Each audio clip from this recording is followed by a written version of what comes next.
C'est encore un plaisir, mesdames, messieurs, de vous retrouver dans le cadre de ce nouveau numéro de la revue de presse. Toujours Sonia Kabé, je suis ravie de vous accompagner dans les actualités marquantes de la semaine. Bonjour et bienvenue.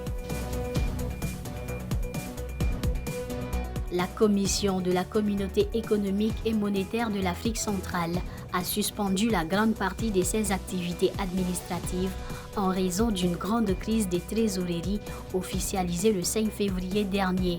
En cause, le non-versement régulier par plusieurs États membres de la taxe communautaire d'intégration, principale source de fonctionnement de l'institution sous-régionale.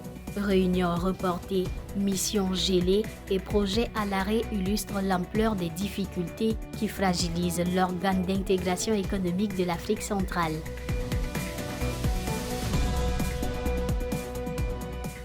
Fermeture des cantines, départ des étudiants des logements sociaux et intervention des forces de sécurité, la crise a franchi un nouveau cap à l'université Cheikh Anta Diop de Dakar.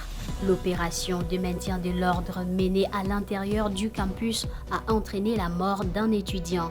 Suspension des activités étudiantines, ouverture d'une enquête et mise en place des mesures d'accompagnement marquent désormais la gestion de la crise alors que la reprise des cours reste incertaine. En Haïti, le Conseil présidentiel de transition a été dissous après un mandat de 2 ans sans élection. Les violences des gangs contrôlant 90% de Port-au-Prince a causé plus de 6000 victimes en 2025 selon l'ONU.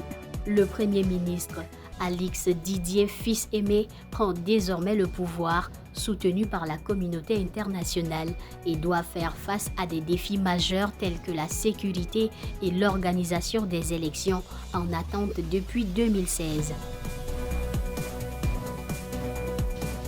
15 ans après sa fermeture, la frontière terrestre entre le Kenya et la Somalie va bientôt réouvrir, a annoncé le président Kenya, William Ruto, le 12 février dernier. Fermée à la suite des attentats revendiqués par Al-Shabaab, elle est longtemps restée associée aux menaces sécuritaires. Cette réouverture vise à relancer les activités économiques dans les régions frontalières tout en maintenant un dispositif sécuritaire renforcé.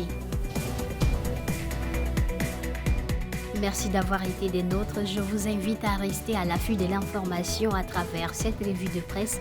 Au revoir et prenez soin de vous, mesdames, messieurs. Rendez-vous la semaine prochaine à la même heure et sur les mêmes réseaux.